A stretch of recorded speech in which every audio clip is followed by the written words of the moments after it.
할렐루야. 오늘 9월 16일입니다. 화요일날 아침 하나님의 돌보심으로 승리하는 여러분 되시길 바랍니다. 오늘은 요한계시록 7장 16절에서 17절 말씀을 통해서 하나님의 인을 맞은 사람들, 환난 중에도 지키시는 하나님에 대한 말씀을 생각해 보려고 합니다. 현대를 살아가는 사람들 삶 속에 많은 어려운 일들, 많은 형태의 눈물이 있죠. 경제적인 어려움도 있고 질병으로 인한 고통도 있고 가족과 친지를 잃는 이별, 또 꿈과 희망이 좌절된 절망, 외로움과 소외감으로 흘리는 고독, 이런 모든 것들이 다 어려움들과 고통 속에 아픔을 경험하는 일들이라고 볼 수가 있겠죠. 그런데 이런 상황 속에서 요한계시록 7장 16, 17절은 특별한 위로와 소망을 줍니다. 그들은 다시는 줄이지도 않고 목마르지도 않고 해나 그 밖에 어떤 열도 그들 위에 괴롭게 내려쬐지 않을 것입니다.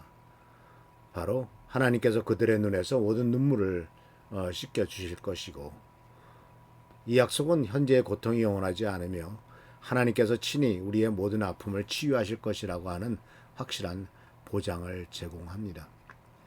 요한계시록 7장은 하나님의 7인의 심판 중간에 삽입된 간주곡 같은 역할을 하는데, 심판의 무서운 광경들 사이에서 하나님의 백성들에게 주어지는 위로와 특별한 보호의 약속을 보여주죠. 특히 하나님의 인맞은 자들이라고 하는 표현은 중요한 신학적인 의미를 갖고 있습니다. 구약시대의 도장은 소유권과 권위를 나타내는 표식이죠. 왕의 인장이 찍힌 문서는 왕의 권위를 갖고 있고 누구도 그것을 함부로 손댈 수 없었습니다. 마찬가지로 하나님의 도장을 받은 사람은 하나님의 소유이고 하나님의 특별한 보호 아래 있다는 의미입니다. 에스겔 9장에서도 예루살렘의 심판 중에 죄악으로 탄식하며 오는 자들의 이마에 표를 그어 보호하시는 하나님의 모습이 나타납니다. 이는 하나님께서 의인과 악인을 구별하시면서 당신의 백성을 특별히 돌보신다는 일관된 성경의 가르침이죠. 신약에서 이 도장인은 성령의 인치심으로 해석됩니다. 에베소서 1장 13절에서 사도 바울은 그 안에 너희도 진리의 말씀 곧 구원의 복음을 듣고 그 안에서 또한 믿어 약속의 성령으로 인치심을 받았다라고 말합니다. 즉 예수 그리스도를 믿는 모든 사람은 성령으로 인치심을 받아 하나님의 소유가 되고 그분의 보호를 받게 되는 것이죠. 이것은 우리들에게도 아주 실제적인 의미를 갖게 되죠. 세상이 아무리 어둡고 위험해도 예수님을 믿는 자들에게는 하나님의 도장이 찍혀 있어 그분의 특별한 돌보심을 받는다는 것입니다. 물론 이것이 모든 고난에서 면제된다는 의미는 아니지만 어떤 상황 속에서도 하나님이 함께 하시고 결국 선한 결과로 이끄신다는 로마서 8장의 말씀을 우리들에게 확신하게 해주는 것입니다. 또 7장에서 또한 주목할 점은 하나님의 인을 맞은 사람들은 환난을 피하는 것이 아니라 큰 환난에서 나오는 자들이란 말을 썼습니다. 즉 신앙인의 삶이 고난 없는 안락한 것이 아니라 오히려 고난을 통과하되 그 고난에서 승리하는 것임을 보여주죠. 큰 환난이라고 하는 것은 종말론적인 환난을 가리키기도 하지만 더 넓게는 신앙인들이 이 세상에서 겪는 모든 종류의 시련과 고통을 포함합니다. 예수님도 세상에서는 너희가 고난을 당하나 담대하라 내가 세상을 이겼노라 라고 말씀하셨죠. 신앙인의 삶에는 환난이 있지만 그 환난을 이기는 능력도 함께 주어진다는 사실입니다. 현대를 살아가는 우리들도 다양한 형태의 큰 환난을 경험하죠. 신앙 때문에 받는 직간접적인 차별이 있거나 핍박이 있을 수가 있고, 세속적인 가치관과 기독교적 가치관 사이에서 오는 충돌, 거기 갈등, 교회 내외의 인간관계에서 오는 상처, 경제적인 어려움, 질병, 가정 문제 등이 현대판 큰 환난이라고 할 수가 있죠. 그러나 중요한 것은 하나님의 인을 맞은 사람들은 이러한 환난에서 단순히 생존하는 것이 아니라 환난을 통과하여 더욱 정결해지고 성숙해진다는 점입니다. 그들이 어린 양의 피에 그 옷을 씻어 희게 하였느니라 라는 표현은 고난을 통해서 더욱 거룩해지는 과정을 보여주고 있죠. 그리고 오늘 말씀은 약속하신 하나님의 위로는 매우 구체적이고 포괄적입니다. 다시는 줄이지도 않고 목마르지도 않고 해나 아무 뜨거운 기운에 상하지도 않는다는 표현은 생존에 필요한 모든 것이 충족될 것임을 의미합니다. 줄이지 않는다라고 하는 말은 음식의 문제가 아니라 삶의 모든 필요가 채워진다는 의미고요. 현대인들이 겪는 경제적인 불안이나 생존에 대한 걱정, 미래에 대한 두려움이 모두 해결될 것이라는 약속입니다.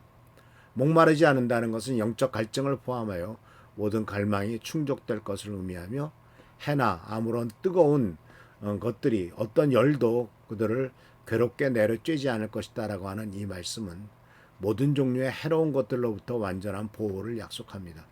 자연재해나 질병이나 사고나 인간의 악 등이 우리를 해칠 수 있는 모든 걸로부터 우리 완전하게 보호할 것이라는 보장이죠. 이런 약속들은 1차적으로는 종말론적인 완성을 가리키지만 현재의 삶에 있어서도 부분적으로 경험할 수 있는 것이죠. 하나님을 신뢰하고 그분께 의존하는 사람들은 현재에도 그분의 돌보심을 경험하면서 진정한 만족과 평안을 누릴 수가 있습니다.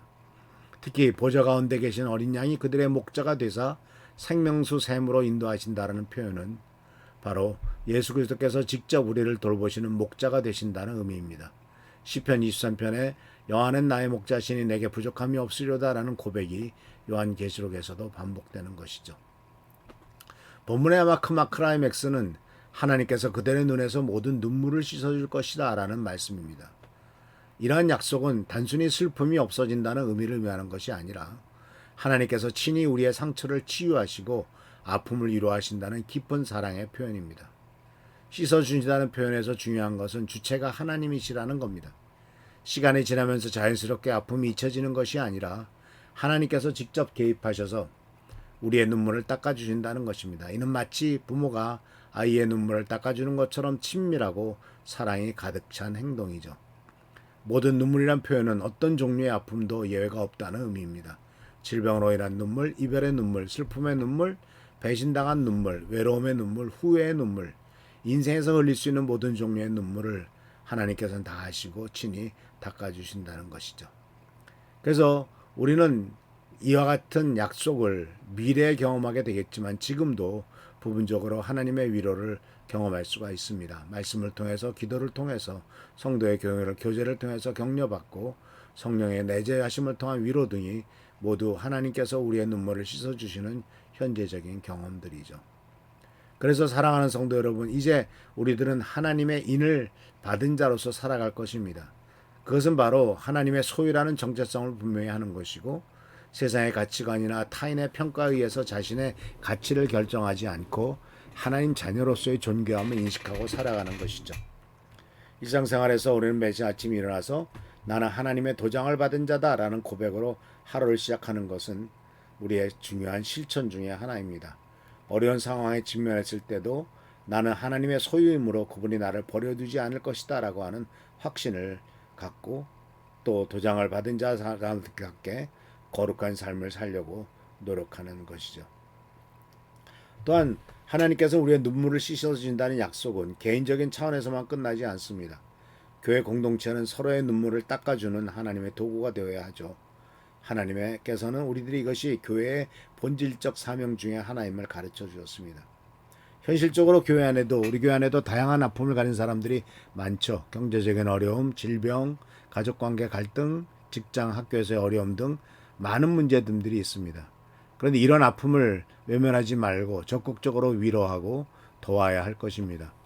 물질적인 도움이 필요한 자들에게는 실제적인 지원을 해주고 정서적인 위로가 필요한 사람들에게는 따뜻한 관심과 기도를, 또 영적인 도움이 필요한 사람들에게는 말씀과 상담을 제공하고 하는 것이죠. 우리 이미 셀 모임 안에서 이러한 서로 기도 제목을 나누고 어려움에 처한 이들을 위해 함께 기도하고 가능한 범위에서 실제적인 도움을 주려고 노력을 합니다. 이런 활동을 통해서 교회는 세상과 구별된 사랑의 공동체임을 바로 증명할 수가 있는 것이죠. 또한 교회는 지역사회의 아픔에도 관심을 가져야겠죠. 독거노인이나 소외계층이나 경제적인 어려움에 처한 이웃들을 향한 사역을 통해 하나님의 사랑을 실제로 전할 수 있습니다. 단순한 사회봉사를 넘어서 하나님께서 모든 사람의 눈물을 아시고 돌보신다는 복음의 메시지를 전하는 것입니다. 그래서 사랑하는 성도 여러분, 우리는 하나님의 인을 맞은 사람으로서, 하나님의 위로를 경험한 사람으로서 우리들은 구체적으로 매일매일 실천을 하는 삶이 필요하시죠. 바로 개인적으로는 말씀과 기도를 통해서 하나님과의 관계를 깊게 하고 어려운 상황 속에서 하나님의 인을 맞은 사람으로서 하나님의 도령받은 자라는 정체성을 잃지 않는 것, 이것이 우리들에게 꼭 필요한 것이죠. 그리고 또한 자신의 아픔을 하나님께 솔직하게 털어놓고 그분의 위로를 구하는 것이 중요합니다. 가정적인 차원에서는 가족들과 서로의 어려움을 나누고 함께 기도하며 하나님의 위로를 함께 경청하도록 해야 합니다. 특히 자녀들에게는 하나님께서 우리의 눈물을 아시고 닦아주신다는 사실을 가르쳐 주어야 할 것입니다. 또 교회 차원에서는 눈물 흘리는 이들을 찾아서 위로하고 도우며 서로의 짐을 나눠지는 사랑의 공동체를 만들어야 할 것입니다. 또한 지역사회의 아픔에도 관심을 갖고 하나님의 사랑을 실제로 전하는 사역을 개발해야 될 것입니다. 사랑하는 성도 여러분, 하나님께서는 우리들에게 분명히 현재 고난이 영원하지 않다라는 것을 확신하여 주었습니다. 우리가 흘리는 모든 눈물을 하나님께서 기억하시고 때가 되면은 친히 씻어줄 것인 약속이야말로 이 땅의 어떤 위로보다 큰 위로 힘이 될 것입니다.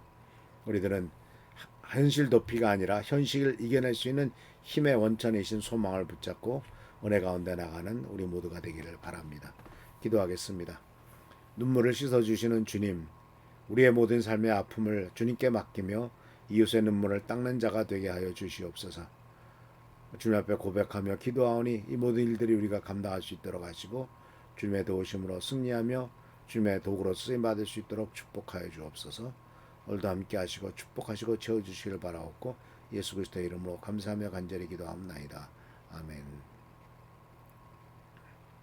오늘도 주께서 축복하시며 채워주시는 귀한 하루가 되기를 축원합니다. 할렐루야, 축복합니다.